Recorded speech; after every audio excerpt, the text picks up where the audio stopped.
There's the ship that was in Rocky and in The Godfather. Well, there we go. I wanted to show you guys that for a while. That ship is called the Malshulu, I believe. And it was built in 1904. It appeared in The Godfather as the ship Vito took to America, but it wasn't actually built until 3 years after he would have come to America. But it's a movie. That's the ship, if you remember the scene, though, young Vito in Godfather Part 2, they put the chalk on his shirt and everything. Rocky ran past that ship in, I think, the first Rocky when he was doing one of the training sequences. And it's in the end of the movie Blowout. I wanted to go show it to you because I was passing by it and I had about 5 minutes, and then I saw parking was $20, so you got about 5 seconds. That's all you're getting for now. But it's a restaurant now. I'm going to come back sometime. Maybe I'll take the wife over there, have dinner, and show you guys what it looks like. I've never been on it, but I've driven by it a million times and always said, ooh, yes, movie history. And it's also like boat history. That's the largest remaining Windjammer ship. I mean, it's a historic ship, and that's why it's over there. I am now at the Philadelphia airport on my way to Des Moines, doing Animate Des Moines, first ever Animate Des Moines show. So it should be good. It's a comic convention, but focused on animation and cartoons and a lot of anime. Right now, we're in the Philadelphia airport. I got a little bit of time. I'm going to show you art at the airport. There's always a lot of this stuff. And then we get on the plane. We take the plane from Philadelphia, not directly over to Des Moines, but we're going to stop, weirdly, in Charlotte, which means we're going to start here. We're going here. We're starting here, but we're going down here and then going up here. So when we get to Charlotte, I have some neat little things about the Charlotte airport. I'm pretty excited to show you this. So I'm excited about the layover. Glad you're here. I do a video every day at 2 o'clock here on Pointless Nostalgia. Let's take a look at some art. And here is the first one. We've got the artist's name on the other side, so let's experience her art, and then we'll see who she is. Looks like some pages out of a like a church book, like the book that you would have the songs in. And then these, I actually have several pieces of old art that are on these like cut pieces of tree trunks. It look like maybe she purchased old ones and painted on them, or just cut up a tree trunk. But we've got a few here. It looks like a Dionne Warwick songbook there. Say a Little Prayer is in the front. There's a mask there. A lot going on in this. And it says you can watch Dionne Warwick perform that song on the Ed Sullivan Show. If you scan this, you can probably find that elsewhere, but if you need the code, there it is. And the artist's name is Livette Ballard. I spent hours compiling a photographic catalog of female images that cover the African, and then it has a word I don't really know, which is diaspora, over different geographical areas and historical periods. The prints are collaged, painted, destroyed, and reborn and reimagined. So this piece of art is called Say a Little Prayer. Ooh, the Today Show has a little shop here. Let's see what kind of Philadelphia souvenirs we could purchase.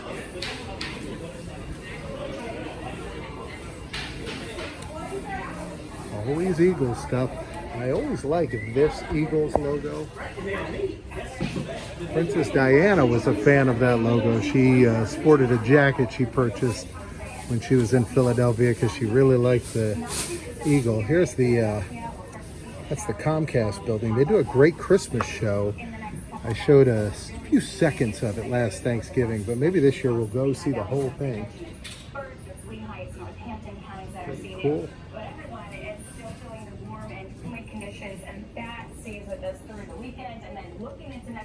Want to go on the plane and cuddle with your plane? You can. And then look at these little bears. I guess they probably just make these and put a different shirt for the area, but Philadelphia, Rocky Balboa, as you know. Looks like some of the storms are even training just a little bit. Very heavy rain coming down across parts of I-81. I believe this area over here is called Hog Island, and if that's Hog Island, if it's not, Hog Island's in another direction, but I believe that is Hog Island, and hoagies which are what they call sandwiches here in Philadelphia, like a sub. Hoagies started in Hog Island, and that's where the name came from, the Hog Island at Hoagies. The journey begins with one small step. That apparently was a misstatement, though. He was supposed to say one small step for a man, one giant leap for mankind, and by leaving out the letter A, it sort of changes the meaning of it. I think everybody was just so excited the man was standing on another, well, I guess not another planet, but not on this planet. This is the tectonic quilt. I actually showed this once before, and I sat here and took each one of these names and put it in the description, because I was hoping if these people maybe don't live around here or whatever and they want to see it. I don't think they want to. But it's a quilt made up of a bunch of little pieces. It was made by school children. Look at this. Unity, justice, and liberty.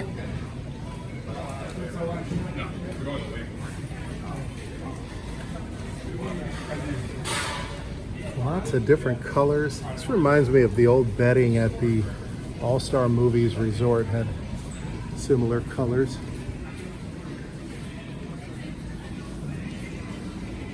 These things are great, by the way. I have one and I'm tempted to put it in here. I think I charged it, but just in case I didn't, I think I should do this now, because you can switch it out for free.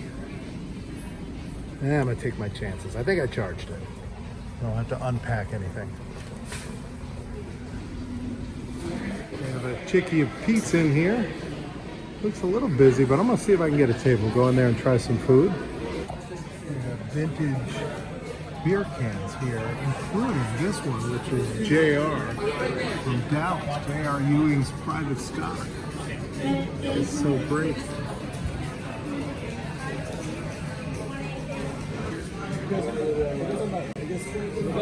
These even have those old pool tops. You pull the ring and the whole piece of metal would come off. A lot of guys would then pop that back into the drink, or they throw it on the ground and you'd step on it with your bare feet. It was a common thing back then. Over here they got Andy's beer, got Guy's beer down here. And this red, white, and blue.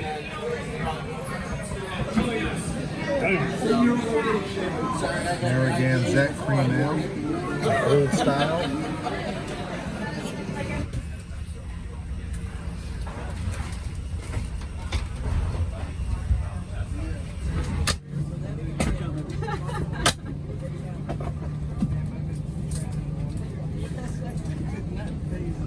Pull the strap so it's tight across your hips. To open your seatbelt, lift the top of the buckle. And remember, seatbelt should be fastened whenever you're seated in case of unexpected turbulence. U.S. law requires compliance with lighted and posted signs and crew member instructions. All flights are non-smoking, including e-cigarettes, vape devices, and smokeless tobacco. It's against the law to tamper with, disable, or destroy the laboratory smoke detectors. Doing so may result in a fine. For safety reasons, e-cigarettes and vape devices may not be plugged into any power source while on board the airplane. Thanks a lot, guys. Good patience.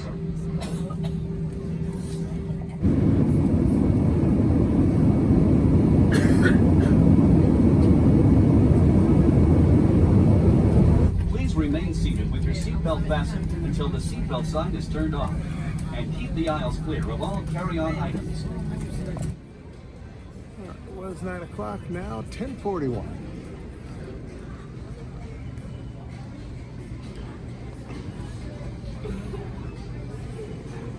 Well, it's been going very well.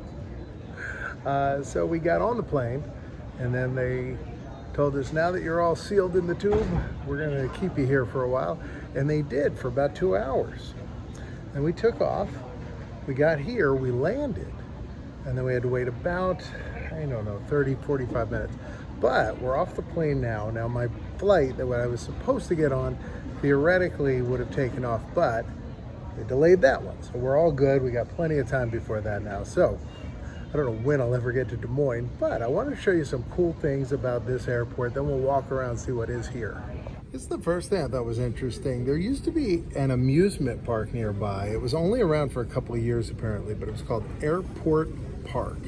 And they had their own elephant. I found another article about it. It says, bring the children here, Airport Park. And it said it was right near the airport. Like if you look where this is, the airport is on the same road. Makes sense, it was Airport Park. And then this is after it closed down, they had a public auction.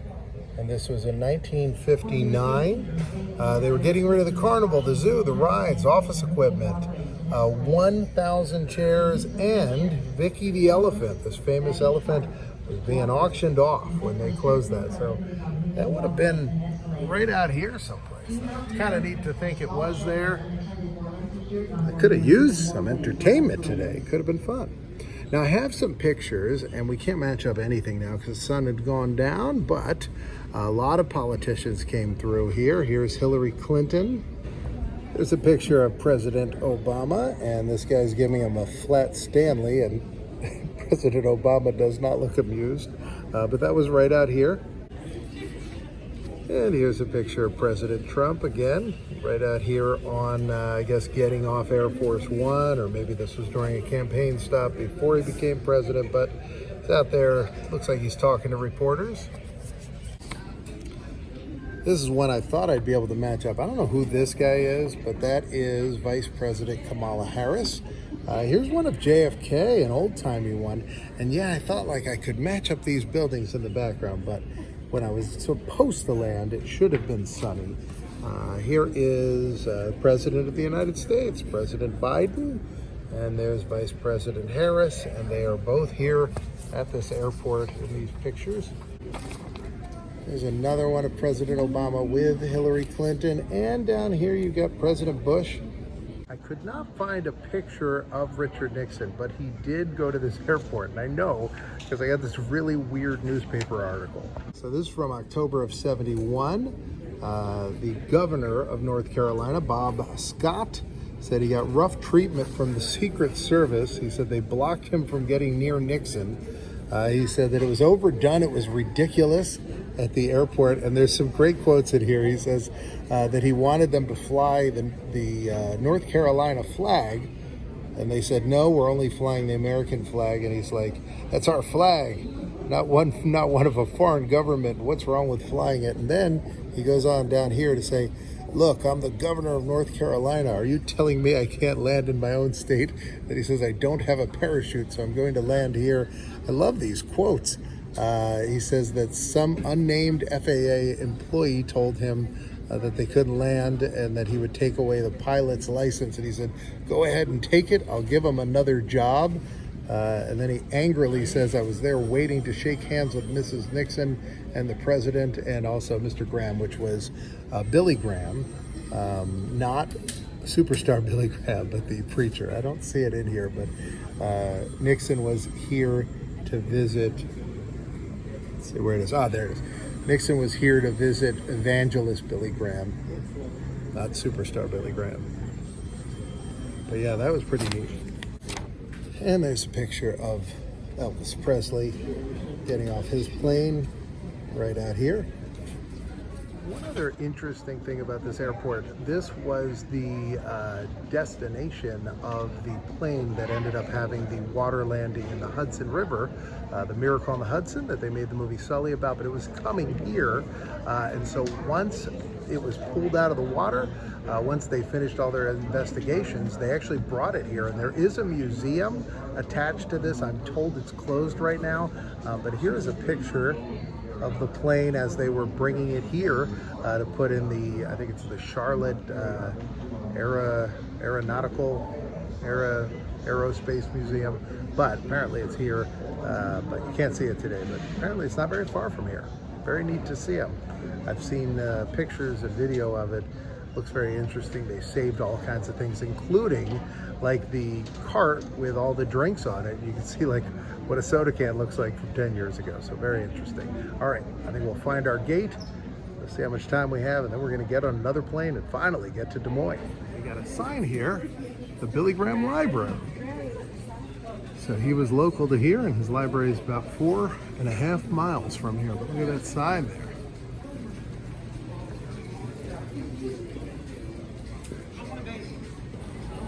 candy store is closed, but they got cool cool decorations, lollipops all up top.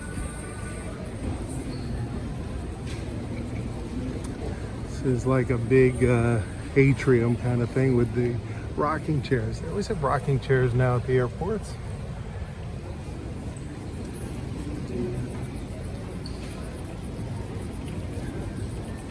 Oh, look at this thing.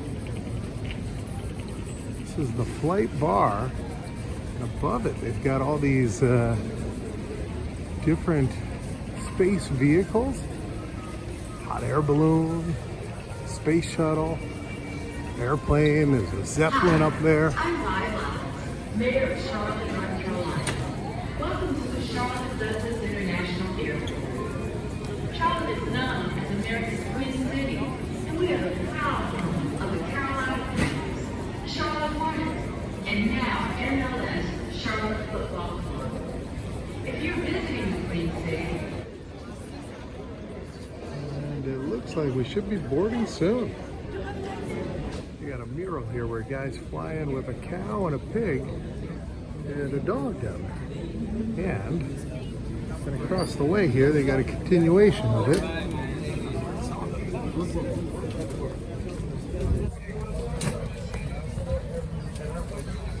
Let's see here.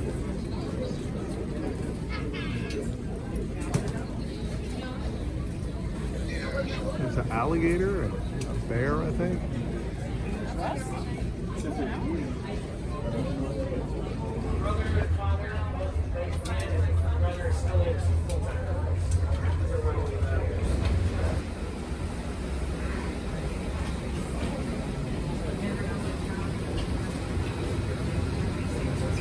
We have boarded, but there are no pilots. They said they'll be here in about 20 minutes. Seatbelts fasten, keep the aisles clear of all carry-on items. Take a moment to check your seatbelt pocket for any personal items. We have arrived at Des Moines. Time zone flipped back an hour, so it's a little earlier than feels for me. On my way to go meet the Animate people. Hopefully get in a car real quick and get out of here.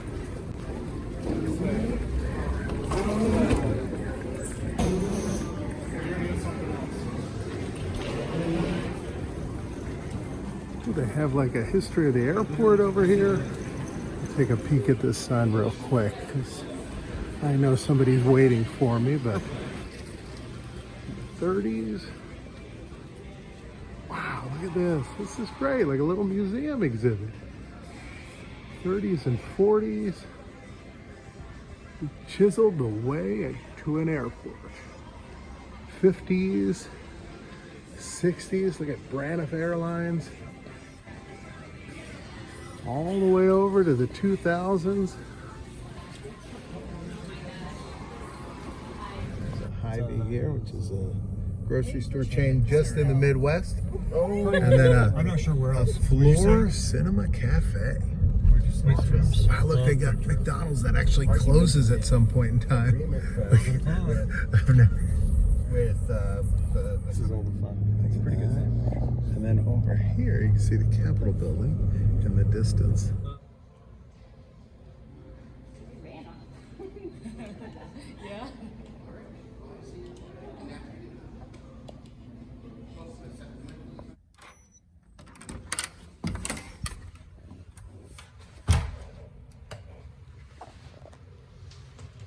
All right, let's see what we're dealing with. Look at this room. I like the wood. Let's see where all the lights are. I can never figure out how to turn on the lights in a hotel or off. So most nights I go to sleep, there's some mystery light on that I can't figure out how to shut off. This is nice. I don't know why this reminds me of like a cruise ship. Something about the, and then I always like when they put a pattern on the floor that makes you dizzy when you look at it in the middle of the night. That's helpful. Here we are, 2:18 p.m. Got a cool looking geometric pattern, which I always like because it reminds me of Spaceship Earth. It's a thermostat control, which I won't be able to figure out how to use, so it'll always be too cold or too hot. And Let's take a look at the view. Give us a preview of some of the things we're going to be seeing in a few days. This here, the Veterans Memorial Community Choice Convention Center. This is not the convention center we're doing the show at, but I'm going over there. I'm going to match up some pictures. Elvis played there, and this is where Ozzy Osbourne bit the head off a bat. And I'm going to tell you some other stuff, but we'll get over there this week. Look at this. What is this, a phone? Captain Kirk, please come in. All right, well, that's it. That's all I got time for. Right now, a box is going to pop up here and one over here. Is there a moth in here? You got to choose one. I gotta fight a moth. I'll see you tomorrow, 2 o'clock.